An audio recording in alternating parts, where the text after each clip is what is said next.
Hello and welcome to the Student Experience podcast, where we'll be chatting to members of the University of Suffolk community, giving them the opportunity to share their experience with us. I'm Sam and I'm a member of the Student Experience and Engagement team, and in today's episode we're joined by Charlie Steward and Amira Mohamed, who are Level 4 Dental Hygiene and Therapy degree students. We discussed their time at the university so far as the first intake of the new Dental Hygiene and Therapy degree, as well as a chat about the new state-of-the-art facilities available to them on this course. So, Charlie and Amira, would you like to introduce yourself and the course that you're studying? Hi, I'm Charlie. I'm originally from Norwich and I'm studying the Dental Hygiene and Therapy degree.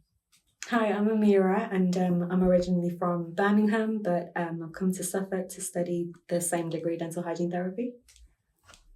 Fabulous. All right, so could you tell us a bit more about what drew you to this degree and also to this university? So the location is pretty close to Norwich, and also after doing A-levels, I didn't do the biology and core sciences. So this university at the time offered the ability for me to use my dental nursing qualification as a reason to get into the university. Cool. And Amira? Great. I always find this question kind of difficult to answer because when you're applying for university, it's not you have your first choice, but it's usually the one that's closest to you. Yeah. Because this is 3 hours away. Yeah. I had to, I could only get a feeling of if I liked the university or not by the day that I was there on the interview. So when I came for the interview, it was really welcoming. The yellow just smacks you in the face. Yeah. But it's small, and I feel like I can get my head around a smaller campus and I can get to know the people better. So I think for that reason it was great. But also it's so hard to get onto the dental hygiene therapy course that if a university picks you, you just straight away accept it. There's no debate about it. You just get up and move, to be honest. So I'm glad it was this university that did choose me. Yeah. I saw the number of applications so was massive. Yeah. So you guys done really well to get onto the course. Yeah. So I saw there was some media day, some news interviews that took place, I think in April. Could you chat to us a bit about that? Yeah, so BBC Look East, I think, and Suffolk Radio, they came along just to inquire about our studies and see how we're getting on. And both myself and Amira, we gave a few quotes on how we feel like the course is going and how much we've enjoyed it so far. It was a pretty good day, actually. Yeah, I feel like Charlie featured in all of the news outlets. Yeah. Because you are student rep, so it's only okay. right, he's perfect for the role. But I only featured on the newspaper, which I was happy about because I get a little bit nervous. But the lecturer, she came to us the day before and chose a few students to kind of represent the whole class. So we did kind of know beforehand and we had some questions to prep. So then it was the first time doing it, but then at least we weren't thrown in the deep end. So yeah, it was good. So, I've seen the facilities. It's pretty amazing what they've got. So could you tell us a bit about what facilities they've got there? So there's a lab, which is one of our classrooms, where everyone has a phantom head, where we're able to practice and flex our skills on, whether it be probing or do mini fillings. And then above our floor, we have this KIC, which is a communal dental facility, where they're currently getting 111 patients. And soon after September, we'll engage with that facility and we'll start seeing our own patients doing minimal treatments such as head and neck, oral cancer checks, and taking medical history notes. Wow, that's pretty cool. That's a great experience for you guys to be able to do as students. So good because there's a chair for each of us. So our cohort's capacity is 24 students. So we've actually got a spare chair where we can all go and practice on in front of the lecturer. It's quite good. And then we've got a separate lecture theatre. It looks just like a little classroom, but it's only for the dental students. So it's good. Good to get your head around it, and the view from the lab and the KIC nice facility. It's so pretty. Oh my god. Yeah, we're quite blessed. Quite prime location, isn't it? The Yeah. James Hare building. So have you guys always been interested in dentistry? I know you sort of mentioned your backgrounds briefly beforehand, but I wasn't always interested in dentistry. So I left sixth form with accounting A-levels.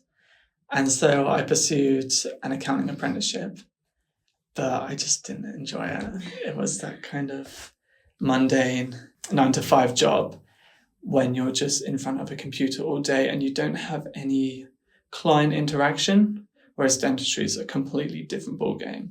You're constantly with your patient, you're constantly planning ahead of what you're going to do with the patient. So it's such a relief to have been able to quickly change my career before I got fully stuck into it. But after I dropped accounting as my job, I then looked online and I saw a dental nursing apprenticeship, and from then I've come here. It's literally such a complete different, Yeah. two different careers. It's so crazy.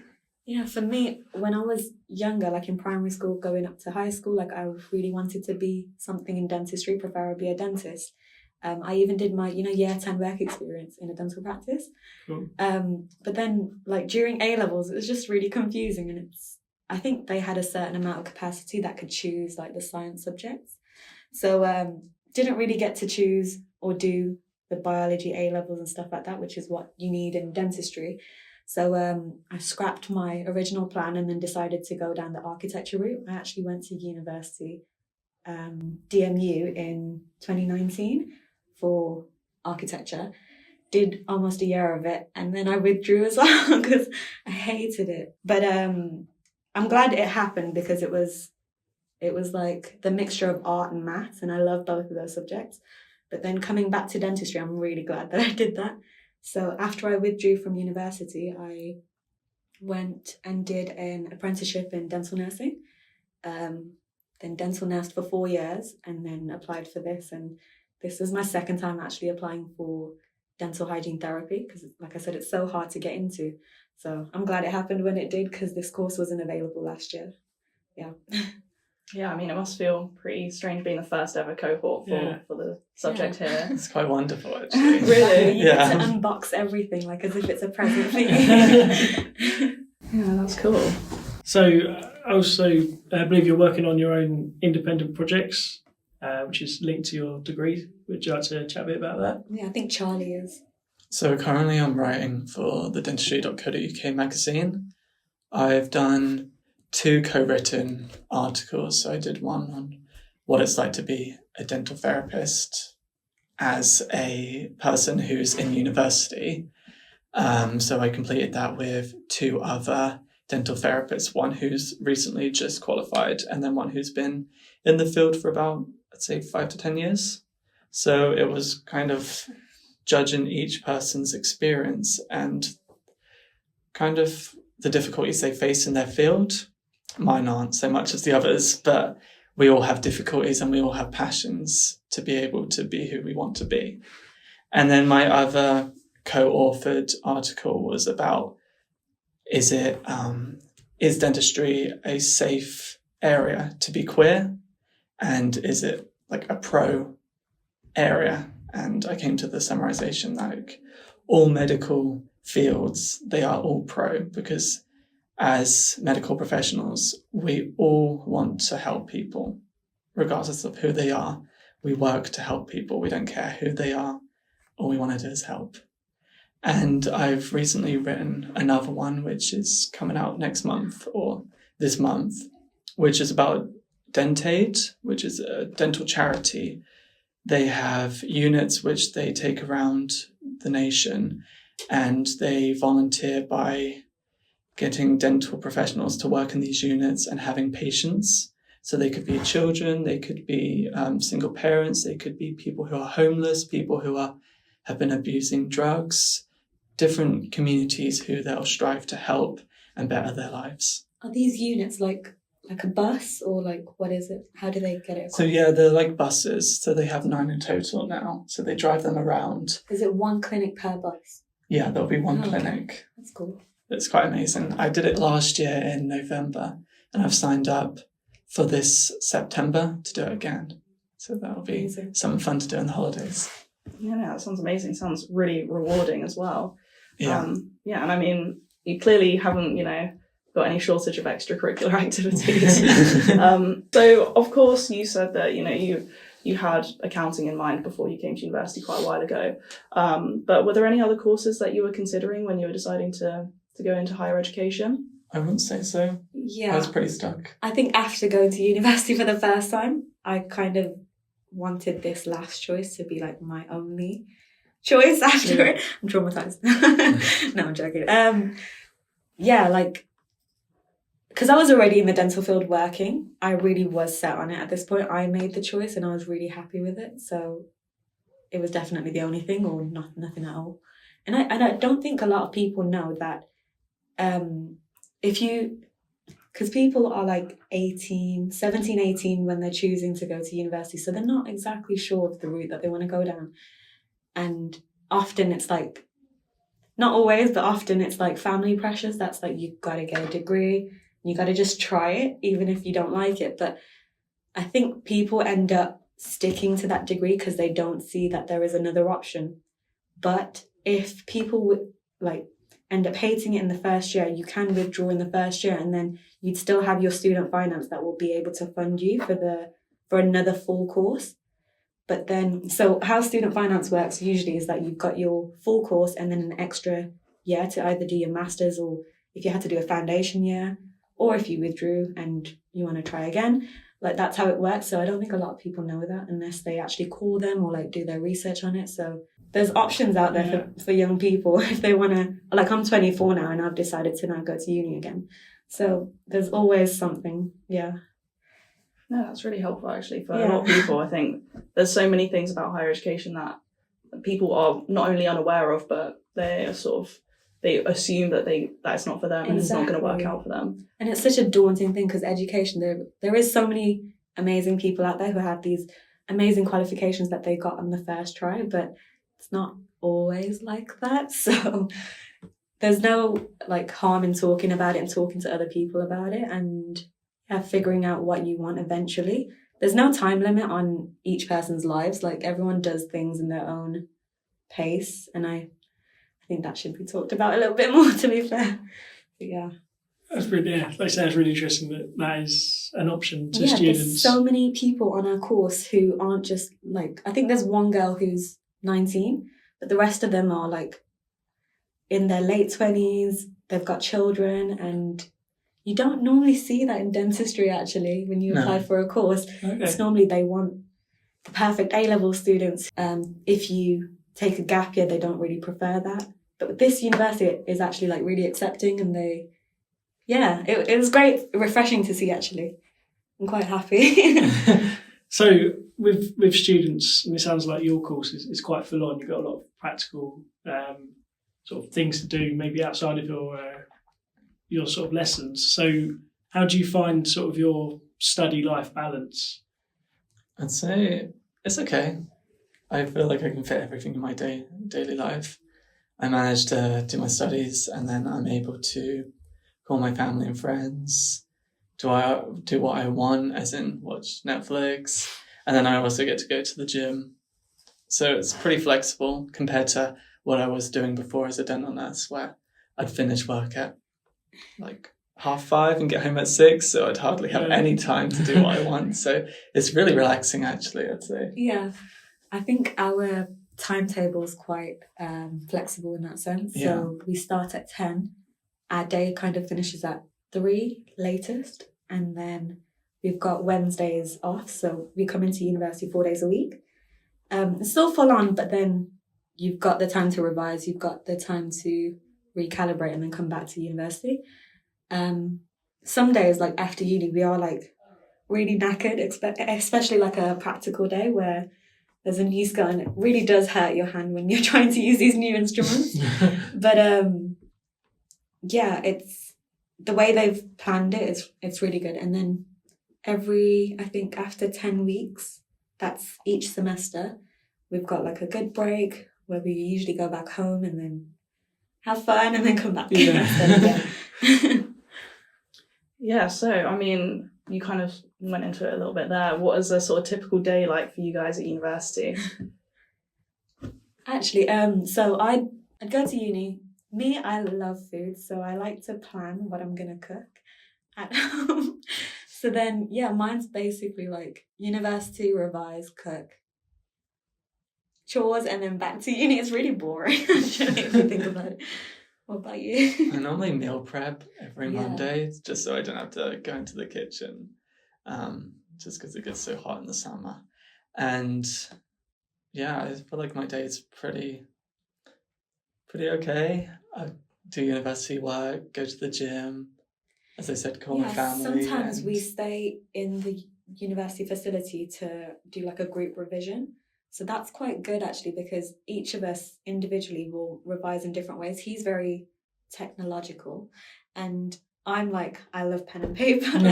Writing it down helps it stick in my head. Yeah. And then other people, they'll make flashcards. I'm too lazy for flashcards.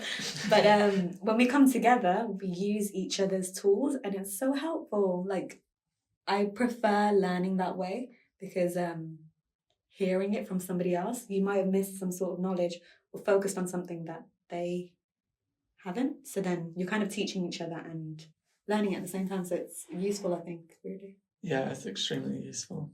Although sometimes when someone brings up a completely unknown subject to you, you're like, you get scared. what? I should have known that. Yeah.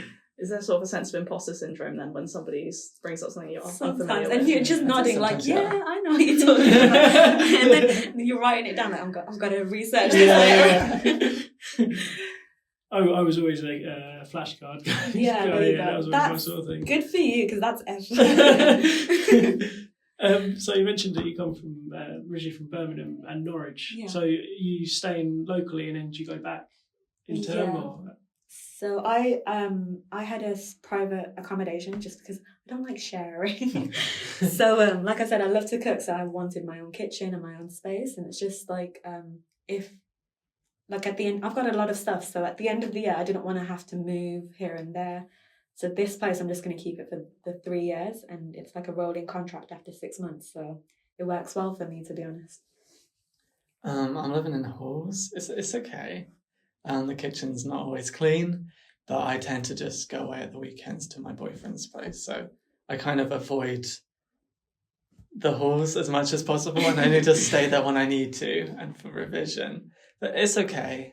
I'm not sure if I want to move out or stay for next year, but I'm kind of deciding. It's convenient being in the halls because it's like right on campus. So you just like rock up to university like as late as possible, but then you're still on time. There's no commuting time there, is it? You're like saving money on petrol. Particularly where your guys' classes are usually held. You sort of roll out bed and just walk on down. Exactly. Yeah, fair enough. So yeah, what would you say your favourite part is about studying at the university? I'd say the lab. What about it? Because for us, studying is also doing practical work and just being able to have this fake head with teeth, which we call a phantom head, and just being able to just scale all day is just so fun, isn't it? It and is. do fillings and all kind of works. Usually as a dental nurse, you're just standing in the corner. You could probably do it better than a dentist, but you just don't get the opportunity to sometimes. And actually putting it into work, it's fun. But I think my favourite thing is like at the start of every semester, we're always panicking like, oh my God, how much content is there? It's crazy. So then by the end of the semester, we're like, oh wow, we've actually learned it. Why were we panicking? So that's kind of my favourite thing. And like unboxing everything brand new. So then you're the first literally to use everything. So yeah. Is that something you can look into in the future, like being a dentist? Is that like an option for you? Or You can, but you'd still have to do 4 years of university. Yeah, it's a long process. It's a lot. And I'm quite happy with therapy, to be fair, because we don't have to do root canals, and I hate root canals. So we're kind of like mini dentists, but we just don't do the root canal part. And you still have the option to advance onto like orthotherapy, or if you want to specialize in something, you can. So like I said, dentistry has a really broad route, as with anything. You just have to do your research. It's interesting though, because I think a lot of people, when they think of the dentistry course, they automatically assume that anyone who graduates is like, they're a dentist now. But I'm always saying no, it's hygiene and therapy. It's not, we don't have a dentistry course. Yeah, back home, when I went to Malaysia on the student exchange program, they keep calling me doctor. I'm like, I'm not a doctor. Like, that's not how it works. Yeah. So it was really hard to explain what hygiene therapy is, because in different countries as well, it's the nurse that does extra qualifications to be able to do therapy. But in the UK, they're actually a clinician who do a proper undergraduate to be able to treat patients. But yeah, even our lecturer, Stacey Ann, she's from Jamaica, and the system works different there as well.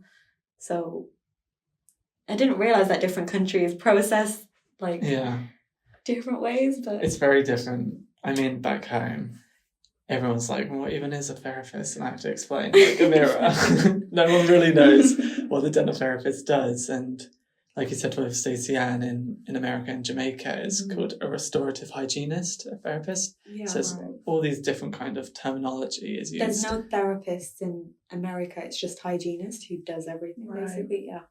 Okay, so to what degree is it? So up until root canal, is that what we're saying? So it's Yeah. The first 3 years of the standard dental degree is what we do. Yeah. And So we don't do the last two, which is your crowns, your root canal, your bridges. prosthetic work, yeah. So I think anything in band 3 on the NHS, we don't really do. We can do stuff like cosmetic dentistry, which is like whitening and, you know, the composite bonding, things like that. But I believe you have to do like a separate course, which isn't like a degree or anything, but you can pay like, you know, like a lip filler and Botox course, kind of like that privately, and then you can be able to treat patients for that cosmetic procedure. Yeah. Interesting. So what would you say has been the biggest difference for you transitioning from further education to higher education? I think for me, the time. Like, I've had so much time in every day, and it's so crazy that my day is so empty, but I'm able to fill it with studying. Whereas usual, I would be speaking to a patient, or I'd be waking up super early in the morning before 6 o'clock, and then going to bed at like 11 o'clock. I'm now able to go to bed earlier and sleep later. For me, like, from what I remember, college was the last time I was actually in an educational facility. That was a nightmare. This is like so much more peaceful. I get to choose what I want to do. Before this, I did like an access course, which was also kind of like, I chose when to start my assignments. So I feel like the older I've gotten, the more control I have over my education. So that's the main difference. Like, I feel like I was forced when I was younger, and now it's kind of like, it's a choice, it's a privilege, it's fun. Like, I feel like I've got an extra skill when I've learned something new. So yeah. Yeah, that's great. Yeah. So in terms of your experience so far, has there been anything that surprised you? I think it's just, so when we see the dentist do the treatments, like, the feeling of actually doing it is different. I think that it's not really surprising, but it's kind of like whoa, okay, that's how it feels to be in their shoes. So say like scaling a tooth, I didn't realize how much it hurts your wrist. Does it hurt yours? Yeah. Yeah. And I wouldn't have ever known that that's what the dentist had to go through when they were studying, but yeah. That's what's a bit surprising, I guess. Yeah, that's fair enough. I mean, something you don't really think about, I suppose. When you're everyone's like, I'm really afraid to go to the dentist. Yeah. But, you haven't got it as hard as the person who's moving their wrist for about an hour straight. But yeah, so are you guys currently involved with sort of any activities or societies here at the uni? Yeah, so we've kind of, as a class, well, Freya's the sort of lead for it. Yeah. But we've got a dental society. We never had one before, obviously. But we actually did quite a few stuff for the dental society. We went to a dental show what month was that? April. It was April, yeah. April, yeah. So then we kind of borrowed the SU bus, and me and Charlie drove it to Birmingham. Nice. So that I've never drove a was minibus quite before. fun. It was that was a weird experience. Yeah. Yeah. That's how you know Birmingham quite well. So. Exactly. So I was like, I can drive in Birmingham, you can drive from. Yeah. And what else have we done for the society? I think in future, like, we're planning to introduce a new cohort to it, and possibly go on like a Jamaica trip or something like that. Yeah, we're hoping to organise with Charlie's not been more really with the good at, like, society, but helping. with our cohort itself, to try and go to Jamaica next summer. Yeah, as like That's what we're a hoping educational visit, not just like Not the beach. Yeah. But yeah, we'll be doing volunteering work in Yeah, Jamaica, which amazing. will be amazing. That would be really cool. That is, that's a really great idea. So, I mean, the university has a lot of sort of support. I've realised that actually. Yeah. I didn't expect it. Like I said, I went to GMU before and I felt really lost when I went there. Here, it's completely the opposite. I feel settled, like I get the help and I ask for it. Yeah, straightforward. That's great. It's amazing, the opportunities, because obviously you had your Malaysia trip. Yeah. The paramedic students are currently in India, Oh wow. and they're hoping to get this Jamaica trip up and running. So all of these different things that students are allowed to do, Yes. it's really cool. Mhm. It's definitely a student-centred university, which I'm happy about. Yeah. No, I mean, that's great to hear. That's the best feedback we could have Yeah. ever asked for, Okay. really.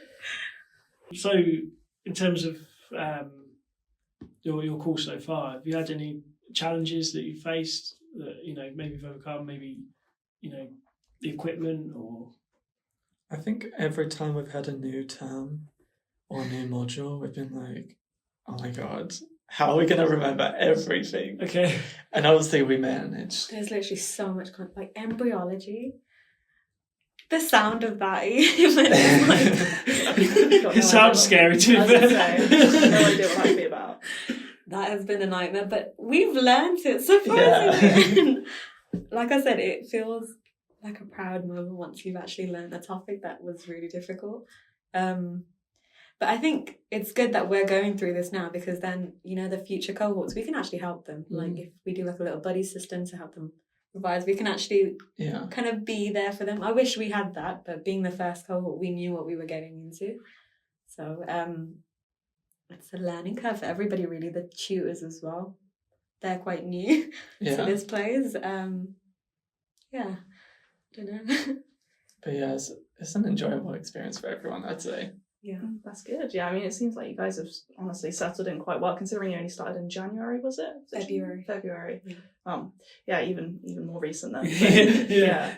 I mean, you guys have only been here. You've been here like a little bit longer than I have, by like a month. So there you go. So we're all new in this team. yeah. So, you know, I mean, I met Charlie on my second day here. Yeah. So you mentioned about setting up the society, and you might have a trip to Jamaica, so perhaps it might be linked to that. Is there anything you're most proud of from your time so far at university? Most proud? I'd say the fact that we drove a minibus to Birmingham. That's quite cool. Yeah. Because we had to have a lesson the week before, and we were like, how are we going to drive this big thing? We keep coming across many side quests in life. We do. It's fun. But like I said, I don't feel like I'm proud yet until the year is over. Yeah. Then I can be like, okay, I am in this now. I can finally progress to the second year. Because imagine if I don't pass this year, then what's going to happen? But next up is placements. So I feel like after I do the placements, I'll feel a bit more like, okay, I have something to actually be proud of with myself. It's hard getting into the uni, so that's something as well. Yeah. Mm-hmm. So, yeah. When's your sort of placement block taking place? It starts September? the 15th, around that period. Yeah, the 15th. And then finishes around November, early December. Okay. You looking That's forward to 10 that, weeks. I'm guessing? Yeah, although we haven't been given our placement locations. Yeah. So that's quite nervous. I think they've asked us if we drive, so I'm guessing the people that drive are going to be sent out further. Mm-hmm. But I think we're getting paired up. So I prefer that really, because it's to see a familiar face when I'm doing something new is comforting. But yeah, we haven't got that much information. We just know we're going to do placements. I have a feeling that some of it's going to be in the KIC facility, but not exactly sure beyond that. Do you know anything? I'm not really sure. Yeah. I think some people will be in the KIC, and then the majority will be in and around Suffolk location. Okay. In pairs, as Amira said. Yeah, that is good, as you say. I mean, you're in an unfamiliar environment doing something that you haven't really had the chance to do yet properly. So yeah, that makes a lot of sense. But we know it's early days at the moment. But do you have any plans currently for your dissertation?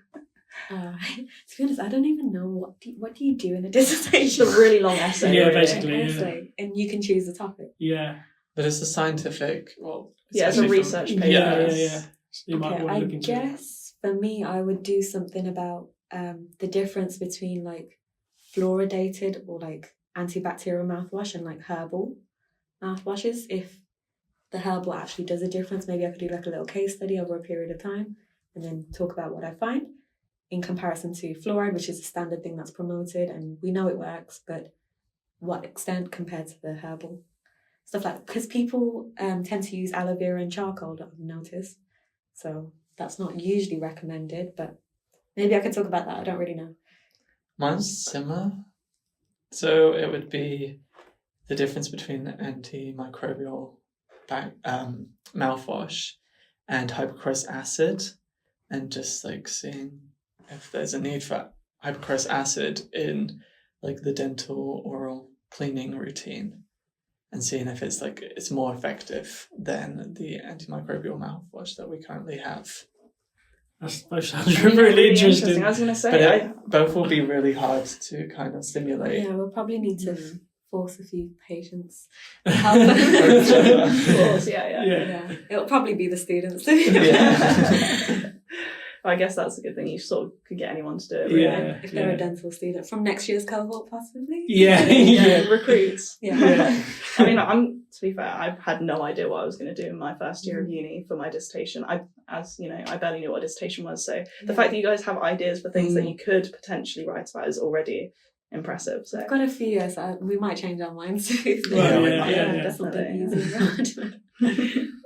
So I guess sort of along a sort of similar vein, again, I know it's sort of a while off, but in terms of when you graduate, have you got any ideas to what you want to do? Maybe specialise in something? Or? Yeah, so we both want to do a level 7 facial aesthetics course. Okay.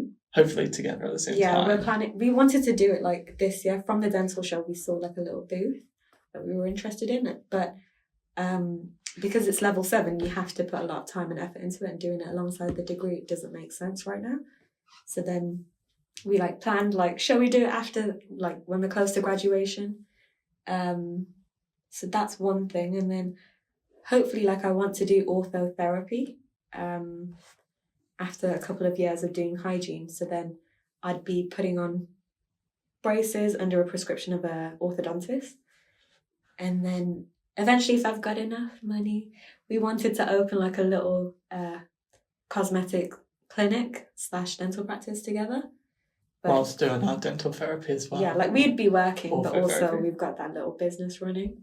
It's a lot of money though, to run a dental facility, because you need all the equipment and all the checks. So that's in a few years after we graduate. Brewing. Yeah. Think about it. I mean, that's amazing. And I was thinking maybe doing a master's as well in nutrition, or furthering my knowledge and do it in dental therapy, but a master's in the aesthetics. Yeah, Charlie's really clever, so I think he'd be great at anything he does. He have done with education after this. That's fair enough. But yeah, I mean, have you got sort of ideas for where you would do these sort of courses, or do we run them here? I don't know much about what sort of masters we offer. I actually saw an orthodontic X-ray machine, which is called a cephalometric X-ray, in our facility. So I'm hoping you guys are going to do something orthodontic related. I'm currently an orthodontic nurse anyway, so that's why I'm quite interested in that study. But then usually with the orthodontic therapy route, you have to fund it privately, and you have to look for an orthodontist to oversee your work. So it's kind of like an independent thing in general. No like university body has sort of done a course on that yet.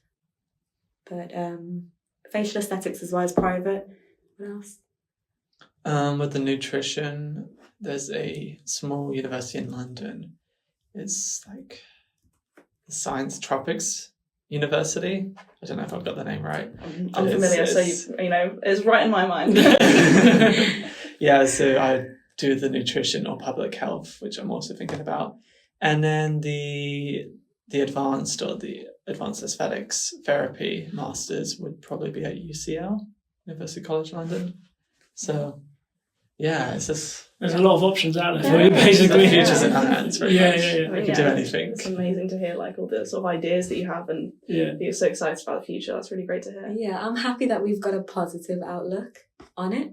So then we'll help each other if anything. I feel like there's a lot of gatekeeping that goes on usually in university, but then on this course, everyone's so nice, everyone's so helpful, and like we want to see each other do well and everything. So we really give each other all of the information, to be honest. Yeah, one of our lecturers, she went to Essex University, and she said for the whole period of being there, everyone was gatekeeping knowledge from each other. Yeah, she it's said kind of like it they was were competing against each other, as if there's only like 5 degrees available within dentistry. But yeah, it wasn't a nice environment. So I'm so happy that everyone in our classroom has a kind of positive attitude and is caring to each other. Yeah.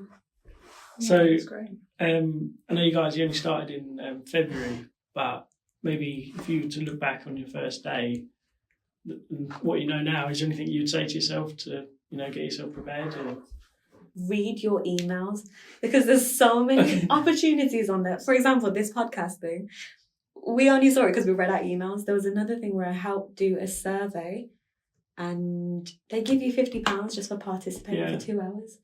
And then also the student exchange program to Malaysia, like that was from the emails, and it was completely free, fully funded by the British Council. And I'm so grateful for all of it, only because I read my emails there. So definitely read your emails, Amira. That's good. That's great advice. Yeah. I just say, like, keep doing what you're doing. Don't stress. Stress is like, that will make you forget everything that you've learned. So literally just keep calm. I feel like I'm doing everything that I said that I would do. I really am putting in the work outside of uni. So I wouldn't change anything. I'd probably say the same. Just keep on going. You've got there.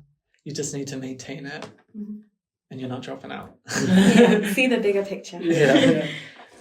Yeah, I mean, that's fair enough. What would you say to other students who may be considering starting here at the university? Oh, you should definitely apply. Yeah, I'm so happy to help you when you are on the journey. They can literally DM us. We've got our own Instagram dental profile that we've made when we started the course. So we upload little videos of what we're doing and what we're learning. So they can literally just ask us and we'll tell them.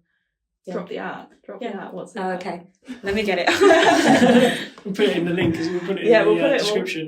We'll put it in the caption. So mine's student dental therapist. And mine's fluoride _DHT. So it's FLUORIDER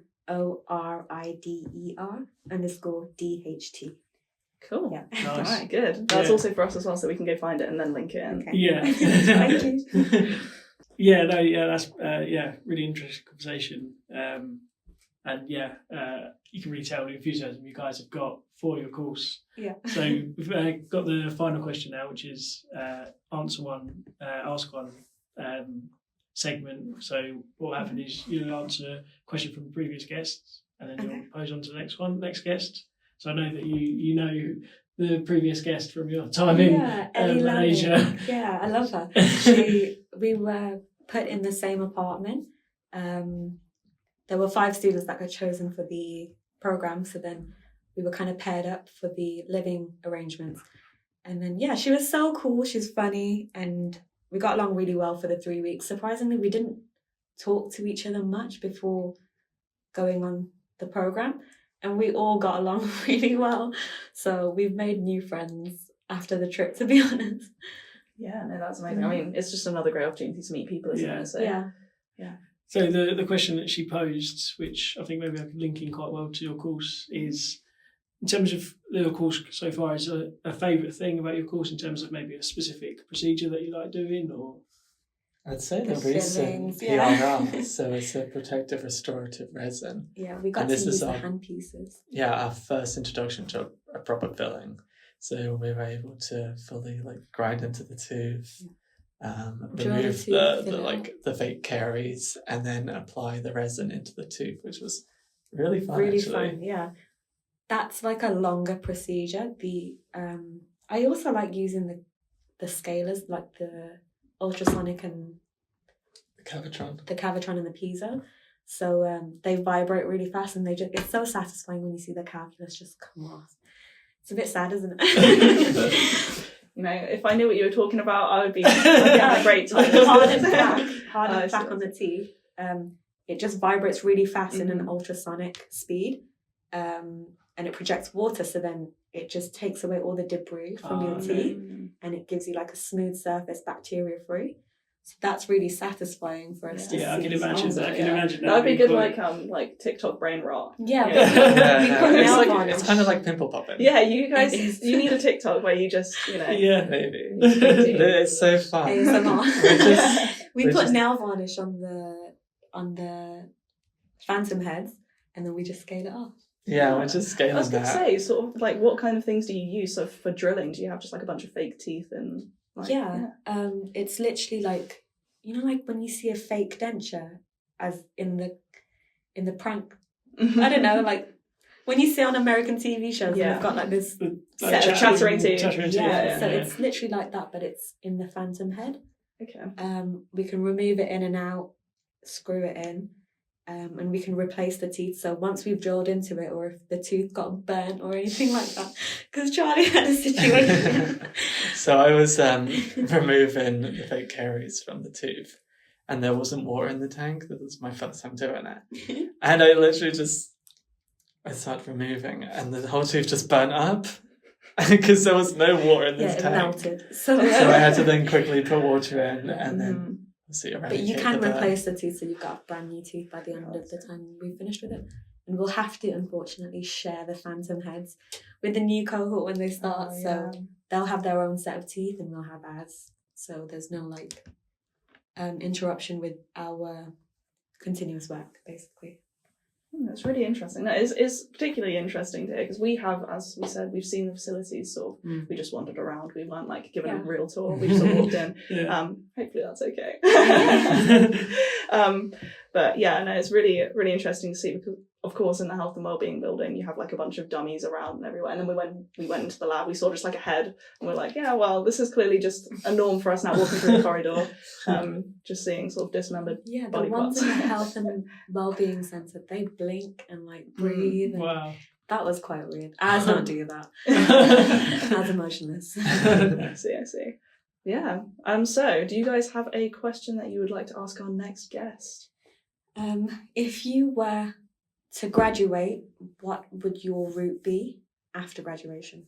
That's my question. Do you have any? Until next time, it's goodbye from Emily. Goodbye. It's goodbye from me. Thank you, guys. Goodbye.